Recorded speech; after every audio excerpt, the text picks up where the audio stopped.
Hindi kasi yung alam ko. Gabi yun, tapos kinabukasan naglaro tayo nila Ayu. Hindi. Oo. Ay, hindi. Diba ano yun? Hindi yun. Sila DJ. Eh, sila naman talaga nang pumunta doon. Eh, ayun. Naghintay pa sila dito, oh.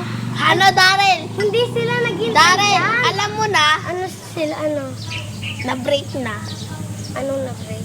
Break na sila Aya, tsaka sila B-boy. Bakit?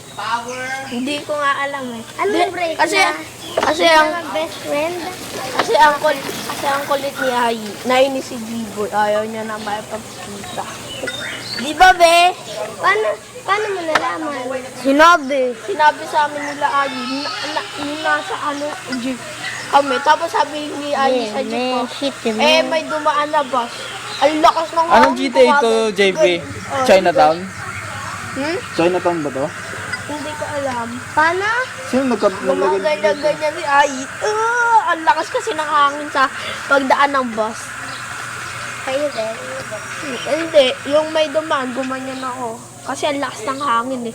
Natapon tuloy yung pinggan. Ah! Si B-Boy? Hindi naman kasama si B-Boy ah. Oo nga, sinabi lang sa atin.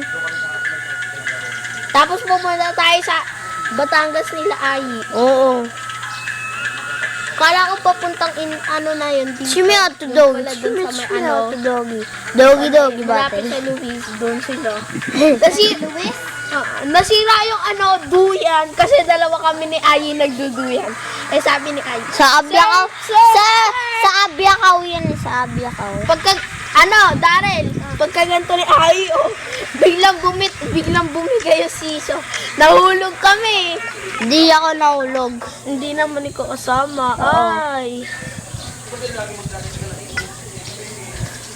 Ate Suel.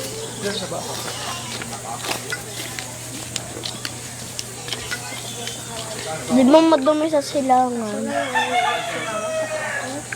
Dahil dun sa mama niya, yung ko yung... Kuya, ganito yung ano mo. Bilisan mo. Bilisan mo. Wala ako. Bilisan mo.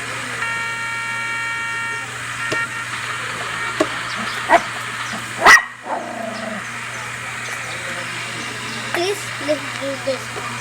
Ayun, Sir Pepo! Umahal ka pa, takot ka rin naman pala. Tatalin kita para pag nahulog ka. Hindi ka mahulog, mabibitin ka.